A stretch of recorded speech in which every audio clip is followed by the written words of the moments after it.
आगे बढ़ेंगे और खबर शामिल करेंगे मनकीरा से। सजाद हुसैन की रिपोर्ट के मुताबिक मनकीरा के नवाही इलाके कारलावाला के मकीन आज के इस जदीद दौर में भी कॉल सर्विस से महरूम है।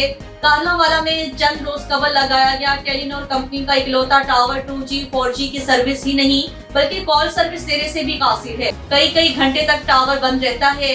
1 मिनट की कॉल के लिए मुतअद्दिद बार ट्राई करने, बार कॉल ड्रॉप होने की वजह से वो 1 मिनट की कॉल मुकम्मल नहीं हो पाती। अहले इलाका का अरबाब इख्तियार से नोटिस लेने का मुतालिबा। इस दौरे जदीद में जहां दुनिया इतनी तरक्की कर चुकी है, लोग चांद पर पहुंच चुके हैं, वहीं तहसील मनकीरा के अक्सर देहाती इलाका इजाद का कॉल सर्विस से भी महरूम है।